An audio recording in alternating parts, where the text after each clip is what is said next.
बिस्मिल्लाहिर्रहमानिर्रहीम। अस्सलाम वालेकुम। मेरा नाम अब्दुल्ला हामिद है और आज जिस टॉपिक में मैं बात करना चाह रहा हूँ वो है problem making new relationship before marriage. शादी से पहले जो रिश्ते हो रहे होते हैं, जो प्रोसेस चल रहा होता है रिश्तों का, उसमें क्या मसले और मसाइल आते हैं। सबसे पहले मैं बात करना चाहूँगा children engagement at very young age. बच्चों की छोटी उम्र में ही एंगेजमेंट कर दी जाती है, उनके रिश्ते ही तय कर दिए जाते हैं। ये मोस्टली फैमिली के अंदर ही होता है और जैसे ही वो बच्चे बड़े होते हैं तो सम टाइम उन बच्चों की आपस में अंडरस्टैंडिंग नहीं होती, जिसकी वजह से वो रिश्ते कंटिन्यू नहीं रहते। उसके पीछे रीज़न ये आती है, या वन साइडेड होता है, या तो लड़का लड़की को एक्सेप्ट नहीं कर रहा होता है या लड़की लड़के को एक्सेप्ट नहीं कर रही होती।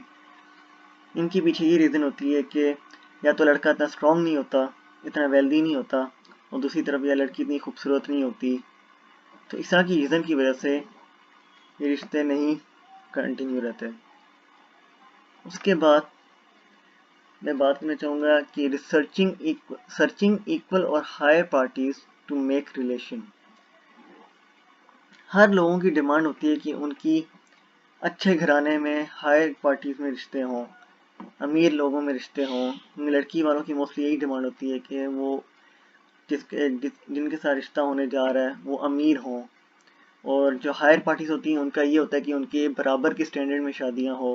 तो यहाँ पे इक्वालिटी ख़त्म हो जाती है और मोस्टली इसमें ये मिसाल मिलती है कि लोग जो अमीर लोग होते हैं या कुछ लोग एरिया से जज करते हैं कि जिस तरह कोई रिश्ता लड़के वाले देखने जा रहे होते हैं, उनको जब पता लगता है कि जो लड़की है वो इस एरिया में रहती है, गली कूचों में रहती है, पतली तंग गलियों में रहती है, तो उसको एरिया से ही जज करके इग्नोर कर दिया जाता है। भले उसकी नेचर अच्छी हो और फाइनेंशियली वो स्ट्रॉन्ग हो, लेकिन एरिया की वजह से उनको इग्नोर कर दिया जाता है। दूसरी तरफ मैं बात करना चाहूँगा कास्ट प्रॉब्लम। जो ज़ात के प्रॉब्लम आते हैं कि पहले शुरू में यही होता था कि ज़ात के अंदर ही शादी होती थी, ज़ात के अंदर ही रिश्ते तय होते थे। लेकिन जब आहिस्ता आहिस्ता चेंज आना शुरू हुआ तो ज़ात से बाहर भी लोग आने लग गए। लेकिन यहाँ पे मसला ये आता है कि जो ज़ात की पास परफॉर्मेंस होती है, जिस तरह कुछ ज़ातें थी जो पहले सख्त हुआ करती थी, पास परफॉर्मेंस पे ही उनको जज किया जाता है। क्यों अब जिस तरह कल्चर जिस तरह ग्रेजुअली चेंज होता जा रहा है, तो कास्ट भी ग्रेजुअली चेंज होती जा रही है।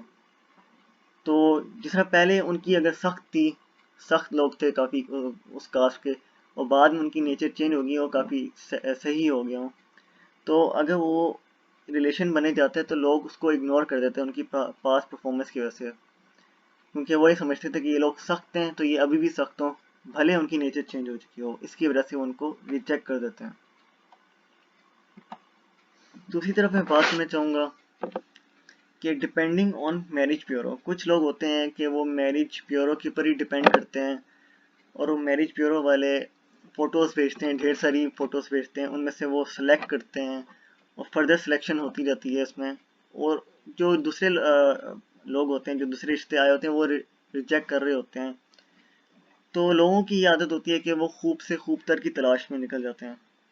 वो इसी तरह करते करते वो अपने बच्चों की एजेस बढ़ा देते हैं, और मोस्टली एज जो होती है वो अफेक्ट करती है आके फीमेल पर। अगर फीमेल की एज ज़्यादा हो जाती है तो लोग उसके साथ रिश्ता करना पसंद नहीं करते, और अगर मेल की एज ज़्यादा होती तो उससे कोई फ़र्क नहीं पड़ता। दूसरी तरफ आते हैं कि डोवरी सिस्टम, जहेज का। अगर रिश्ता तय हो जाता है एक जगह पर, तो कुछ लोगों की आदत होती है कि वो लिस्ट बना कर जहेज के लिए लड़की वालों को भेज देते हैं कि हमें जहेज में गाड़ी चाहिए, पैसे चाहिए, इतने तोले सोना चाहिए। इवन के जो बाप होता है अपनी बेटी को छोटे से बड़े तक पालता है मेहनत से, और फिर उसकी शादी करता है, फिर उसका भी जहेज भी बनाए, और अगर उनमें से कोई उस जहेज की लिस्ट में से कोई एक चीज़ भी मिस हो जाती है, एक दो चीज़ें भी मिस कर दी जाती हैं, तो वो लोग रिश्ता नहीं करते इस बात पर, वो उसको छोड़ देते हैं। आखिर में यही कहना चाहूँगा मैं कि रिश्ता करते वक्त मेल और फीमेल की अंडरस्टैंडिंग होना बहुत ज़रूरी है। और दूसरी बात कि कभी लालच ना करो,